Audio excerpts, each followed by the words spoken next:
Welcome to the Diary of the Pan-African Preacher.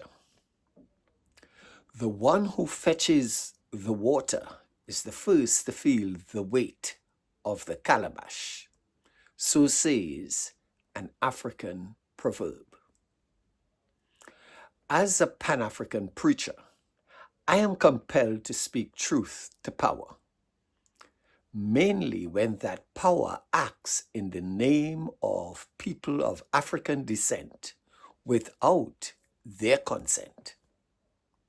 Scripture warns us plainly, do not be deceived. God is not mocked. Whatever a person sows, that they will also reap. The U.S. invasion of Venezuela, carried out under the banner of democracy and freedom, demands the attention of African Americans because it was executed with your tax dollars, your silence, and your assumed consent.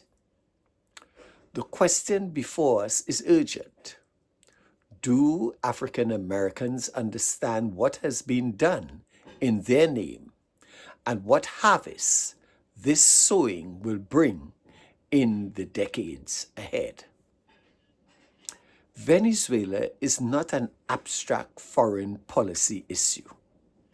It is home to more than 15 million Afro-Venezuelans, people identified as Moreno, meaning brown, black, or of African descent.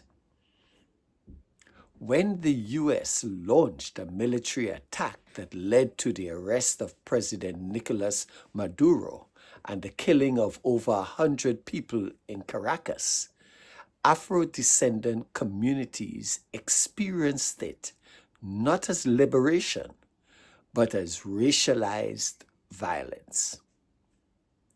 History explains the fury many Afro-Venezuelans felt, while wealthier and whiter Venezuelans abroad often celebrated.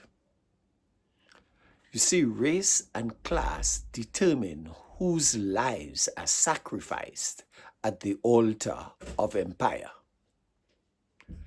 This invasion is not an isolated act.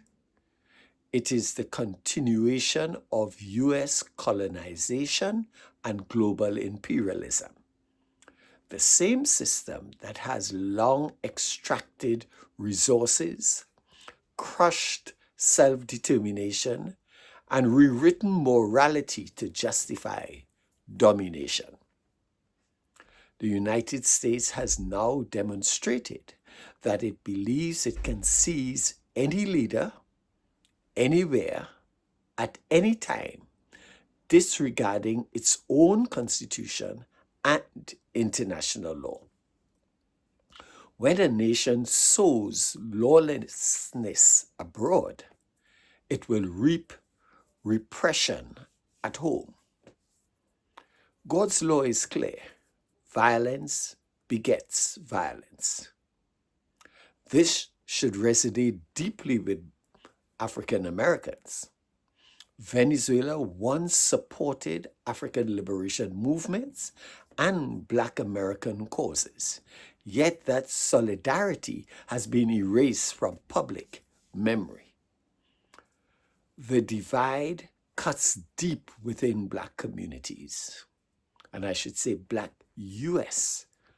communities, leaving many disconnected from global Black struggles while unknowingly endorsing the very empire that policies impoverishes and surveils them. If you are concerned about poverty, police brutality, cop cities, economic inequality, racial capitalism, voting rights, or the rising cost of living, you must confront American imperialism. The same hand that destabilizes Latin America and the Caribbean will not hesitate to tighten its grip at home. Regardless of how distant Venezuela may feel, this invasion was funded by American tax dollars, and black people pay tax too.